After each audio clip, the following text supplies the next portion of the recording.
Good evening and welcome to another installment of the New York Minute Sports Show. It's a live edition and the Yankees win 6-2. Welcome to another installment of the New York Minute Sports Show. Don't forget to like, don't forget to subscribe. The Yankees are back to their winning waves, folks, but I would say don't get too excited because things are about to get really thick tomorrow night. Because you know who's coming back. The prodigal son returns, none other than Anthony Volpe. Eh?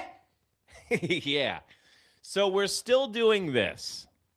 Now that Caballero goes down with a middle finger fracture, he's going to be on the injured list for 10 days. Okay?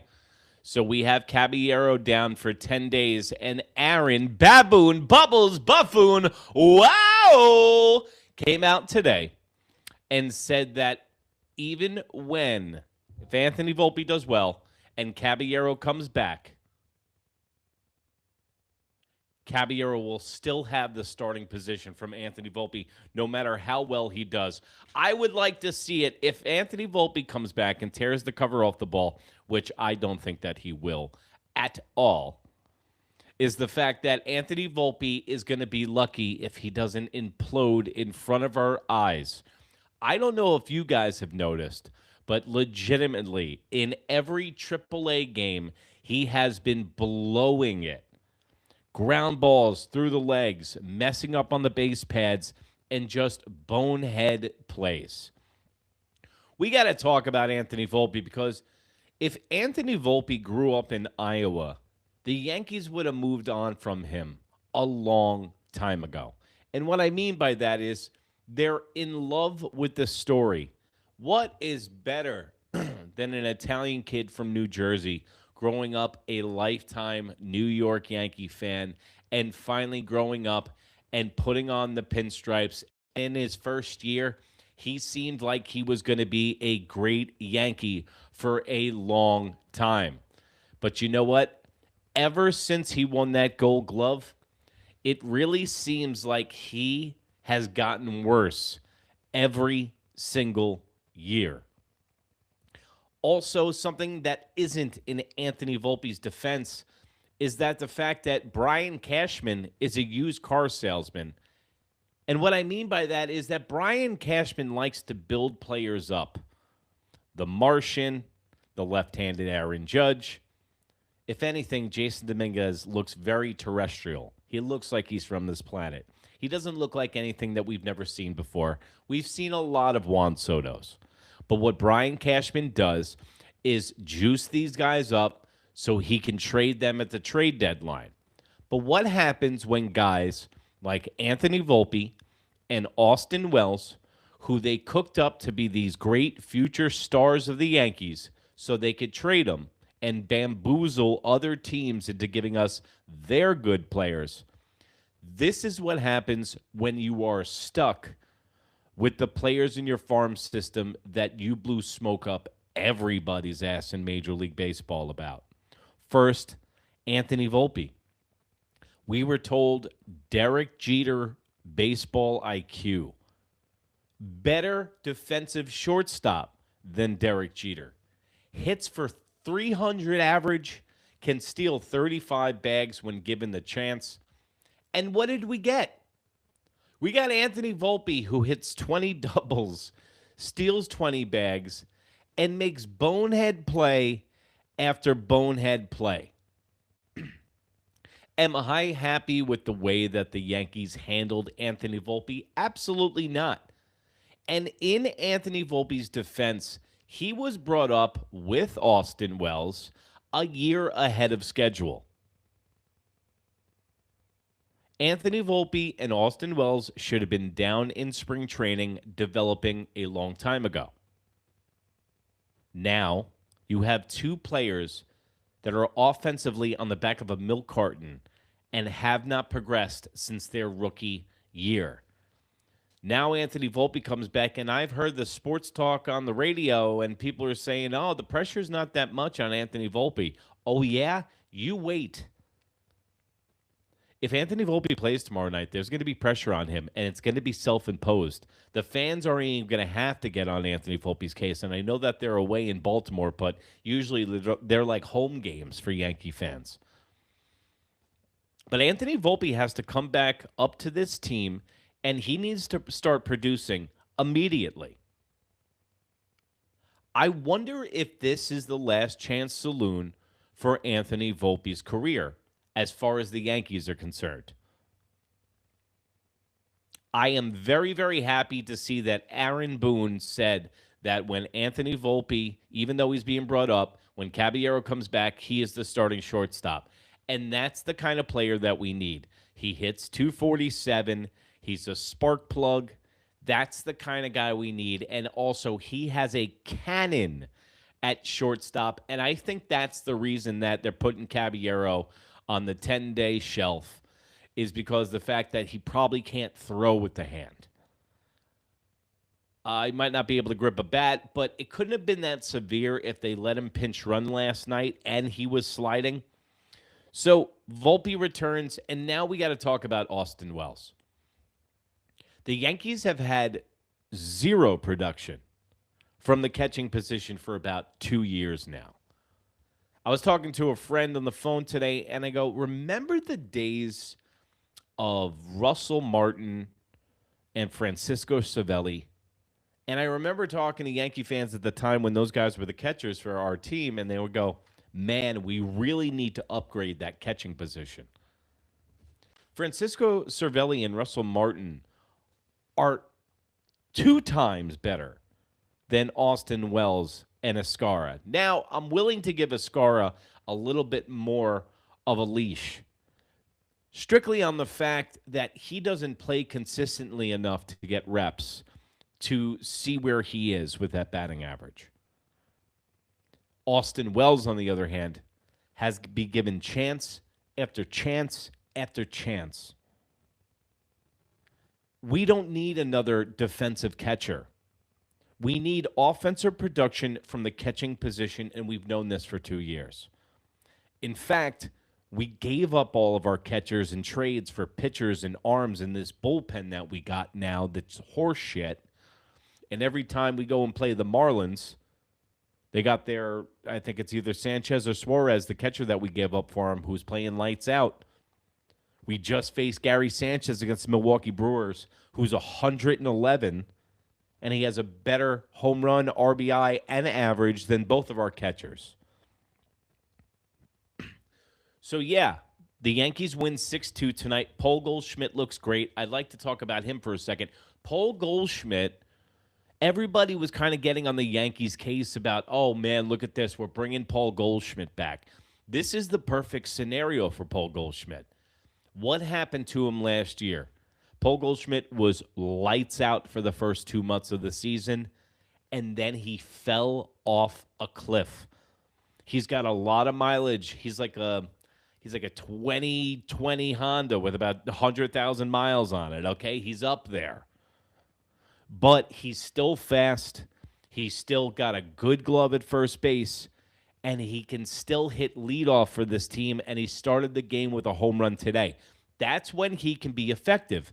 When you have a guy like Ben Rice who's playing first base and he's iffy defensively at first base, it will come with time, and you know that he'll work on it. His work ethic is excellent. But right now, Ben Rice has a guy like Paul Goldschmidt to be a mentor to him, to show him a little bit of tricks of the trade from the first base side, and also when they want to give Ben a rest, which they do too much in my consideration. But Paul Goldschmidt can play. But he can only play occasionally. This is only going to work if he actually gets rest in between playing. Now, with all the injuries starting to pile up on the New York Yankees, Giancarlo Stanton, Jason Dominguez, Caballero, they are getting thin at the infield position. Now, I was thinking to myself, where is Oswaldo Cabrera? If you were to ask me, I would have brought up Oswaldo Cabrera before I bring up Anthony Volpe. Cabrera's hitting like 349 in the last 11 games down in AAA. He's hitting the cover off the ball. Oswaldo Cabrera, before he got hurt last year, before he fractured his ankle, which is a tough injury to come back, and he's already playing ahead of schedule, he deserves it.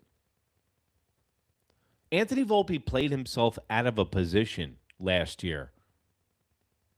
And it wasn't because of injury, man. I know they treated him like a rented mule. They played him every single day, and that's bad. That's bad on the Yankees. But Anthony Volpe has done zero from the shortstop position. So if you think in reality, this is the Yankees in a hole. Third base, zero production. Catcher position, zero production.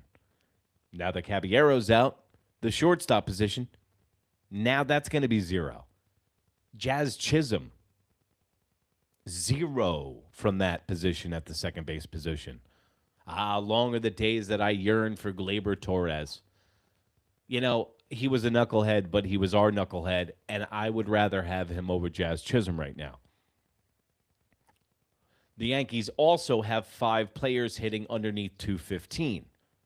Don't let tonight's victory fool you. A mop and a bucket could beat the Baltimore Orioles with their pitching. It's been the same MO forever. That's why last night's game hurt so much, is because the Yankees, after they sweep the Baltimore Orioles for 4 straight games, they come in after getting swept by the Brewers, and they lay this egg last night, and everything's questionable. Also, another thing that drives me absolutely batshit crazy is that Aaron Baboon, Bubbles Buffoon, wow! Our starters need to go longer because Aaron Boone has to use 5 guys in the bullpen. Aaron Boone has to get into his bullpen. Look at tonight. I know that Warren went 96 pitches. We had that Rosario was asleep at second base. I don't know what that was. And also the guy at shortstop. I don't learn guys' name until they're on the team for 2 weeks. You know, like I learned Gittrick's name. I'm already regretting that. So the shortstop looks like he has 2 spackle buckets on his feet at shortstop. And Rosario was taking a quick hit out of his Benjamin Franklin. And there's Austin Wells hitting tonight. But Austin Wells as a whole, not getting it done. Anthony Volpe as a whole in his career since the first year as a Yankee, not getting it done. McMahon has been hot lately. Let's see if he can continue that. Also, Trent Grisham, before the home run tonight, he has been lackluster. And also, thank God Trent Grisham is not in the leadoff spot tonight, bro. He was hitting in the 6th spot. See what happens when you listen to Uncle Eric right here on New York Minute Sports. Don't forget to like. Don't forget to subscribe. So the Jankos got problems. They got injuries. They got problems. They got a primate for a manager who likes to play around with the bullpen like Army guys in the backyard when he was young. Another thing that drove me nuts today, I was going through the numbers about Trent Grisham as he hits a home run tonight. 0 for 16. 0 for 16 in front of Aaron Judge. Aaron Judge has 16 home runs. Trent Grisham has been on base for 0 of them. Side note to all the people that have been paying attention to the drama for your mama with me and Michael K. I was on hold to call him today, and I had to hang up because I had to go do something. He unblocked me, 1, and 2, I had to go do something. Thank God. Every time I call this guy up, Trent Grisham hits a 3-run home run. But I will be calling up Michael K., and I will be letting you know. But I would like to get to some of the comments. I don't really see them when I'm talking on the show, when I bust over there. Leave your comments below. Let me know what you think about Anthony Volpe coming back, guys. Let me know what you think about Caballero's injury. Let me know what you think about Aaron Baboon, Bubbles, Buffoon, wow! And what you think about the Yankees snapping the 4-game skid. Yo, what's up, guys? What's going on? Good to see you as also Chef Nick. What's going on, brother? Jose was watching recent Volpe plays. My God. Damn, Volpe would love never to see him in a Yankees uniform ever again. That brings me up to the other point I wanted to say. Remember earlier in the week, everybody was saying, oh, man, look at the Yankees making the right decisions about keeping Volpe down, and they're finally making baseball decisions, guys. They're finally making baseball decisions. Look at that. They're finally a heads up. Nah. They brought Anthony Volpe down there for so long to extend his contract to 2029, and it officially hit. So if you're tired of seeing Anthony Volpe in pinstripes, buckle up, Buttercup, because you're going to get a healthy dose of Anthony Volpe. And I've been saying this, is that don't be surprised if Anthony Volpe starts getting reps at second base in AAA, because if Jazz Chisholm's on this trajectory, he's looking for $300 million, and he can go take a long walk off a short pier if he thinks he's going to get that money from the Yankees. Even if he did have a great year, the Yankees, I don't think we're going to re-sign him. I think that it's run its course with Jazz Chisholm. So think about this as an infield. You could have Volpe at second base. You could have Caballero at shortstop, and maybe even next year, Lombard Jr. to round it out at third base, because McMahon and Rosario will be both off of this squad. Speaking of moves and speaking of trades, and, people are already starting to get into that about other teams that are available for people that they're going to start trading, because now the San Francisco Giants have started the domino to fall because they just traded their catcher. Now, I'm going to say be careful about this one, because the trade deadline is probably going to be the thinnest we've seen in a very long time. Look at the standings in Major League Baseball, guys. Everybody's in it. If you're in the American League Central, you could be 4 games underneath 500, and you're 2 games out of first place. So in the American League, no one's really going to be out of it. And then the teams that you can get players from who are like out of it are the Rockies, who we pillaged them last year, and I'm not too crazy about the guys that we got back. We have McMahon, Jake Bird. Jake Bird's been good. I hate on him a little bit too much, but he's been good. But my point is that the American League, the parity, or how much it sucks, whichever side of the coin you want to pick, there's not going to be a lot of teams selling because everyone's going to be able to make the playoffs. The National League is the league that you're going to be looking for to make trades with, and the Mets and the Rockies, and the Mets already have all of our former players. So maybe some Mets and Yankees reunions. Luke Weaver, Clay Holmes would be a great acquisition from the Mets, because he's the only one that's actually been pitching for them. And we know that if he was a middle relief guy and you were to bring him down in the bullpen, Clay Holmes can eat up 2 innings. They got to start incorporating Yarborough a little bit more, man. I liked in the beginning of the year they were letting guys get 2-inning saves. Let a guy like Yarborough go in there after a middle relief, because they're not getting enough length, man. These guys got to start going 7. If you have a shitty bullpen and you have a manager that mishandles them, the starters need to go longer. Aaron Boone loves to jump in and get these starters out of the game early so he can dive into that bullpen. And listen, man, as John Sterling would always say, it's the search for who doesn't have it tonight, Susan, in the bullpen. 5 guys, 6 humans pitched in this game for the Yankees when they shouldn't have to. Max 3 guys. Let's come on. Get in, get out. If Warren goes into the 6th inning, put in Yarborough. He can get two innings. Then you put in Bednar and let him close the shit out. But it seems like the Yankees in these like walk-away games, it's 6-2 against the Orioles down in Baltimore. We're going to win this one. You use a bunch of guys. You don't have to use that many bullpen arms. You don't have to tax the bullpen so early, because like I've said before, the answers for the bullpen are going to have to come in from inside the house for the Yankees this season.